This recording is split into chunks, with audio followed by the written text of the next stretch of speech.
I'm going to do so because, number one, I have to probably leave about 9 o'clock, and I know you have a number You of have 20, questions. and you have 20 minutes. I have 20 minutes. Yeah, I probably won't use all my 20 minutes. I will yield the balance of my 20 minutes. It goes I will learn this very early in my congressional career. I am Mike Noland. I'm asking for your vote for the 8th Congressional District. It's been an honor and a pleasure to come here to the Northwest Suburban College on a number of occasions, namely for your graduations and other important occasions. I will tell you this, very much like my own political career, from small things, big things one day come. And the fact that you've graduated over 400 students, high caliber students, that are out there today providing health care in our allied health care fields is a testament to the quality of education that's received here. And so I'm going to talk, and I'll give you a little bit of background here first and foremost, so that at least I do my part here as a congressional candidate, but I do want to speak to the issues that you've asked me to here this evening. So now I do represent the 22nd District, Legislative District. That's the Elgin-Schaumburg area, more or less. I have the communities of Hoffman Estates, Hanover Park, western part of Schaumburg, Streamwood, Elgin, East Dundee, Carpentersville in Kane County, also parts of South Elgin, and then Barrington. So it's an extremely eclectic, it's extremely diverse and very cosmopolitan. It is really a snapshot of the Chicago metropolitan area, which of course in turn is a real snapshot of America. And so it's been a real honor and a real pleasure to be that representative of that area, that senator, because I will tell you, it has made me a better man.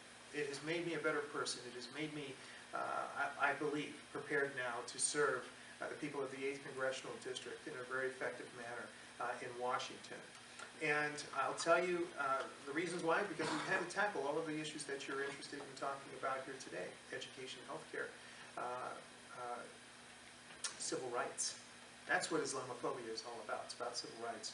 And of course, you've also asked us to talk about terrorism as well. We talk about foreign policy, which is now something I'm going to be able to start speaking about in Congress. So, Senator for the last 9 years. Prior to that, was public defender, as you're aware. I have probably had every job on my way to becoming senator, from delivering pizzas to helping to deliver babies in the Navy as a hospital corpsman. I tell you sincerely. I, like so many of you, and I look out there and I see some young people, and I see everybody here who has known struggle. You know, I brought my literature up here, and this is kind of a message we wanted to try to get out to let people know. In this picture, what you see is Shoeshine Boy, all right? I like to say he's still humble and still lovable, okay, for the most part. That's from the cartoon Shoeshine, or Underdog. He's part-time shoeshine, right? So, my parents could not afford to provide me with an allowance. They said, if you want some walking around money, you're going to have to go out and you're going to have to earn it. And so I did, shining shoes. My parents, my family struggled financially all growing up, all throughout the years we were together, quite frankly. And I had to work my way through high school, work my way through college, MBA, and through law school. And now here I am. And I'll tell you, along the way, I've had an opportunity to meet people from every walk of life. And I see people, especially those who are perhaps first generation here. My wife, her family, immigrated from Chile. She has her stories. She shares them with me all the time about how her family struggled and the prejudice that they faced when they first got here. And prejudice in and of itself is not something that I have faced, but I certainly have faced financial hardship.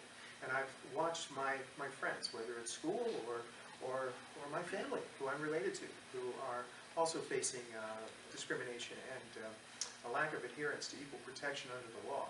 And that is certainly something that I am committed to, and I think that my record in the General Assembly has demonstrated. In the General Assembly, very proud of my record over the 9 years that I have served. We speak about education. One of the things that I have always tried to fight for is to change the way we fund education here in the state of Illinois. I think we need to move away from our over-reliance on property tax to other sources of income or sources of revenue, namely the income tax and the sales tax, in order to fund education. I've been able to bring back Oh, thank you very much. Yes, a little frog in my throat. Please forgive me. That's what campaigns will do to you. You know, they'll make you very hoarse. And remember hearing Bill Clinton, right? Always talking about, you hear how his voice goes. I'm no Bill Clinton, but I'm here until the last dog dies. Thank you so much. It's very helpful. But we failed to do that. We failed to be able to structurally change the way we fund education in the state of Illinois. I do believe it's on the horizon, and I'm going to be fighting for that with the remaining time that I have in the Senate. But what I hope to do as your congressman is to increase that slice of the pie that school districts call their own in their budgets. That federal funding that comes back to these school districts only amounts to about 8, 9, 10%. And no matter what the school district is, whether it's 211 or 54 or 214 here in the northwest suburbs, or school district U46. And we really need to increase that slice of the pie. And I know that we can do it, again, through structural tax reform. You know, there are some states that don't even have an income tax. You know, when you stop to think like Texas, oil-rich Texas, that also has the space program. Florida, that has tourism, has Disney World, and has so many other attractions. Mississippi, Alabama, Louisiana, these states that do not have an income tax. You know, we need to ask them to do their part. So that Illinois, bottom line is, so that Illinois is not a donor state to those states, that they are paying their fair share here in our tax code. So that's something that I want to do with regard to education here in the state of, or as congressman. What I have been able to do here with regard to U46, I've been able to negotiate changes to our, hello Raja, come on in, come on in, have a seat right over here, sit down, good to see you. Yeah. Don't let the Noland signs unnerve you. You can bring your sign and put it over here. Bring your signs too, that's right. But changing the education funding formula here in the state of Illinois, we're able to bring back over $100 million to School District U46. And so I offer that as testament to my ability to learn how budgets are configured, how budgets are actually put together, both at the state and at the federal level, and bring more back for the 8th Congressional District. I've done it for the 22nd District, I can do it for the 8th Congressional District as well. That's on education. Now healthcare. Here in the state of Illinois, I carry single-payer universal health care. I really do believe it is the direction that the people of this state, of this district, and of this state, and of the nation, that's where they want to go. Now, the Affordable Care Act was a very important first step, and if we can work with it, those bones that President and Mayor Bullwinkle spoke of, I'm happy to keep them. But one of the things we're going to have to do along the way is we're going to have to follow through with the public option. We need to make it so that the states, through their exchanges, can also buy into the system. Because buying into the system makes things cheaper by the dozen. When more of us come together and we're able to purchase insurance, you know, I really do believe that, you know, we're going to be, more of us will have access to, full access to quality health care. And I know that this institution would be very much interested in that, because the more people that are receiving health care means that there are more health care providers. If there are more health care, if there's a greater demand for health care providers, there's a greater demand from our institutions of higher learning to train those health care providers, okay? And we certainly want to see the Northwest Suburban College to succeed in providing that training. So I really do believe that that is something important that we can do along the way. Now, healthcare in and of itself is a major part of this equation, because if we can remove the responsibility from employers to have to provide this, okay, that makes it, that puts our businesses, large and small, whether they be Fortune 500 corporations or they be small businesses, on a more level playing field in the global economy.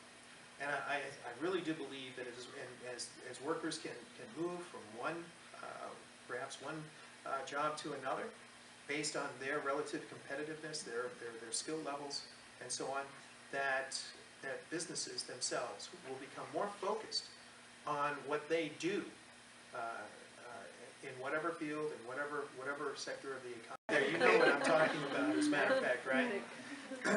But I know what it's like because as a corpsman, as a member of the military, I then had access to health care. The thing that disturbs me the most, and it should you as well, is the fact that there are people in this country, in our nation, who are providing health care that they themselves cannot afford. We're a better nation than that. We are a better nation than that, and that's one of the reasons why I really do support single-payer universal health care, where we're paying for it through our taxes. I ask people every day, can you accept paying for it through your taxes as opposed to going through the insurance companies? And they say time and again, yes, absolutely. Because look, when we're paying only 4% in overhead for both Medicaid and Medicare, which are both government, right? Government-sponsored healthcare programs, and you're paying upwards of 40% in the private insurance, through private insurance coverage, okay? And all of that 36% or so goes simply to administering the insurance, the process of claims and so on. You know that we can do a whole lot better. So I suggest that we can and we should. So I am sticking by that. Campaign finance reform. Raja, I'm so glad that you're here for this, okay? Somebody who's raised over, what, $2 million now? No? Oh, come on. No, well, getting close to it. Bigger than a bread box, that's for sure. He's raised a whole lot of money, probably a million plus. Okay.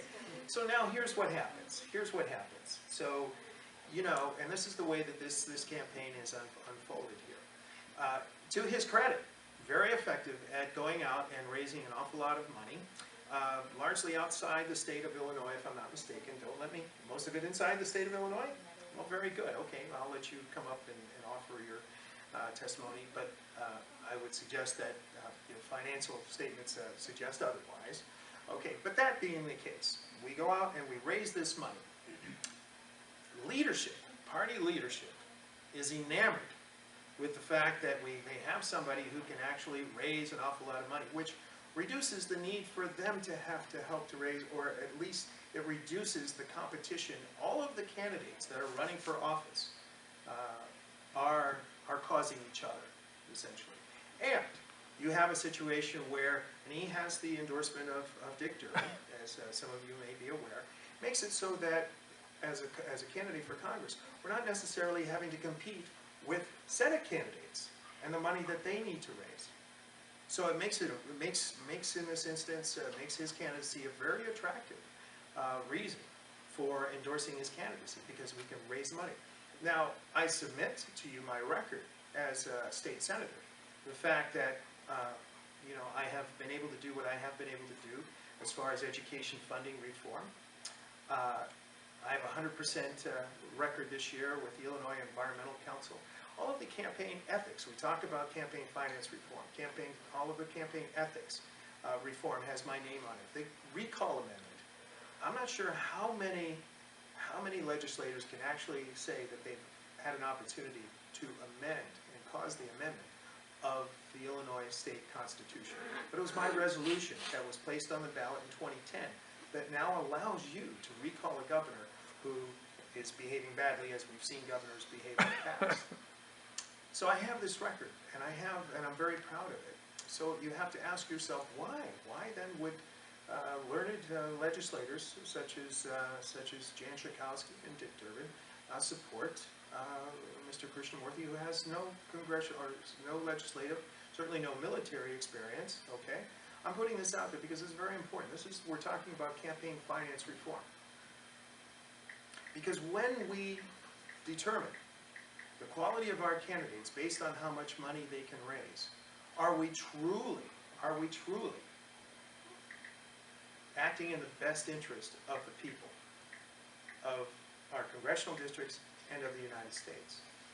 So I strongly support campaign finance reform. I carry publicly financed campaigns here in the state of Illinois, where if we're able to go out and raise money on our own, which is good, which is a very important thing for each of us to do, to put in that time to raise money, that as long as we're willing to limit the amount of contributions that we're willing to accept, that there will be a public contribution to these campaigns. And it will level the playing ground, it will level the playing field, I should say, so that each of us has an opportunity to get our message out. Because as you know, and again to his credit, look, he raised this money and he's able to put out a commercial.